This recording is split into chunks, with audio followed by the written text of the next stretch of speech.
पेड़ लगाओ पर्यावरण बचाओ, ये एक ऐसा एवरग्रीन नारा है जिसे एक टाइम पर हम सब ने लगाया है या कम से कम सुना तो जरूर होगा। पेड़ लगाना बहुत अच्छी बात है, नो डाउट, लेकिन क्या जमकर पेड़ लगाने से वाकई क्लाइमेट चेंज को रोका जा सकता है?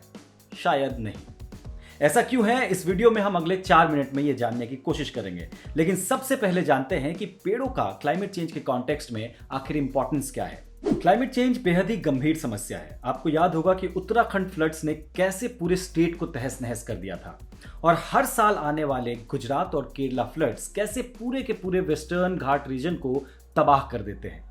लेकिन सिनेरियो हमेशा से ऐसा नहीं था। जैसे जैसे अर्बनाइजेशन बढ़ा है वैसे वैसे हमारी एनर्जी नीड्स भी बढ़ी है। ये एनर्जी हमारे घरों की बिजली, गाड़ियों की मोटर, फैक्ट्रीज एंड बिजनेसेस और पूरे शहर को पावर करती है, और ये आती है फॉसिल फ्यूल से, यानी कि कोल। और क्लाइमेट चेंज का सबसे बड़ा रीजन क्या है? ग्रीन हाउस गैस एमिशंस, जिसका सबसे बड़ा कंट्रीब्यूटर यही फॉसिल फ्यूल्स हैं। तो पेड़ हमारे पर्यावरण में एक बहुत इंपॉर्टेंट रोल प्ले करते हैं नेचुरल कार्बन सिंक होने का, यानी कि हम जितना कार्बन एमिट करते हैं अपने एनर्जी कंजम्पशंस के थ्रू, थिक रिच फॉरेस्ट उसको ऑफसेट करने में हमारी मदद करते हैं। लेकिन क्या आपको पता है कि इंडिया में फॉरेस्ट का करंट सिनेरियो क्या है? सरकारी आंकड़ों की माने तो साल 2001 से 2019 तक 5.2% का इजाफा हुआ है फॉरेस्ट कवर में।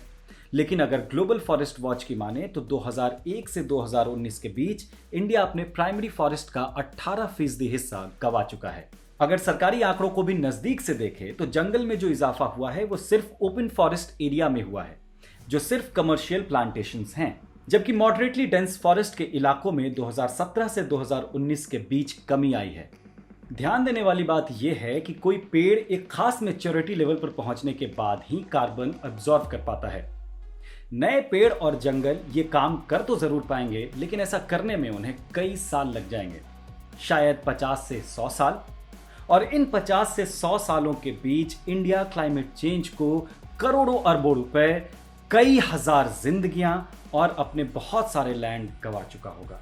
आज से 30 साल के बाद हम 2050s में होंगे, अपने उस लक्ष्य से 20 साल पीछे जिसमें हमने दुनिया को कहा था कि हम अपना कार्बन एमिशन नेट जीरो पर कर लेंगे। लेकिन क्या नए पेड़ लगाने से ऐसा टारगेट अचीव कर पाना पॉसिबल है? बिल्कुल है, लेकिन सिर्फ तभी जब हम अपने पुराने पेड़ों को ना काटें। पर्यावरण में कम से कम कार्बन छोड़ने के लिए सभी देश अपने अपने हिसाब से समय सीमा तय कर रहे हैं, और इन समय सीमा को मॉनिटर करने के लिए और एफर्ट्स को बेटर मॉनिटर करने के लिए यूनाइटेड नेशंस ने एक पैनल बनाया है जिसका नाम है inter governmental panel on climate change, यानी कि IPCC। इसी IPCC ने साल 2018 में एक बहुत ही इंटरेस्टिंग थियरी दी कि अगर ग्लोबली 950 मिलियन हेक्टेयर नए जंगल लगाए जाए तो 2050 तक हम दुनिया के एवरेज टेम्परेचर को प्री इंडस्ट्रियल एरा के मुकाबले 1.5 डिग्री सेल्सियस अधिक पर रोक सकते हैं। लेकिन बहुत सारे साइंटिस्ट्स के पास कुछ सवाल हैं, जैसे अगर इतने पेड़ लगा दिए जाए तो कितना कार्बन ये फॉरेस्ट्स हटा सकते हैं?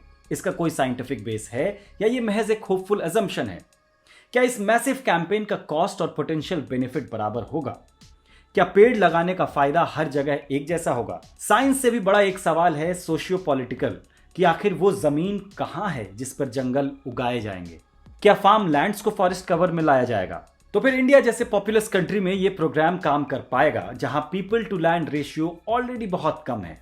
और क्या जंगल लगाना ये गारंटी करता है कि डिफॉरेस्टेशन नहीं किया जाएगा? क्योंकि जब पेड़ काटा जाता है तो उसमें स्टोर्ड मैक्सिमम कार्बन एटमॉस्फेयर में रिलीज हो जाता है, खासकर जब उन कटे पेड़ को जलाया जाता है। लेकिन फॉरेस्ट कवर को इंक्रीज करने को लेकर आपस में बटे साइंटिस्ट्स अगर एक चीज को लेकर आपस में नहीं बटे हैं तो वो ये कि क्लाइमेट चेंज को रोकने का सबसे बेहतर तरीका है अपने एमिशंस को चेक करना।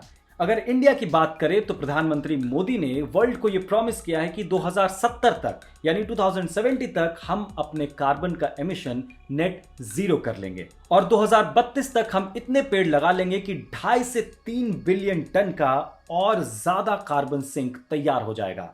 लेकिन भारत के पेड़ों और उसके जंगलों की क्या सच्चाई है ये हमने आपको ऊपर बताया है। तो प्रॉब्लम यह है कि अगर हम पेड़ लगाने को ही क्लाइमेट चेंज से लड़ने का अपना सबसे बड़ा हथियार मान रहे हैं तो हमारे देश का फॉरेस्ट कवर लगातार क्यों घट रहा है? अब हम उस सिचुएशन में नहीं है जहां हम ये कहते थे कि आज से 50 या 100 साल के बाद क्लाइमेट चेंज एक बहुत बड़ा थ्रेट होगा। अर्बन फ्लड्स, रूरल ड्रॉट्स लगातार हमारे सामने मुंह फाड़ कर खड़ा है। ऐसे में इतने कैजुअल रवैये से तो क्लाइमेट चेंज से लड़ाई करना मुश्किल है।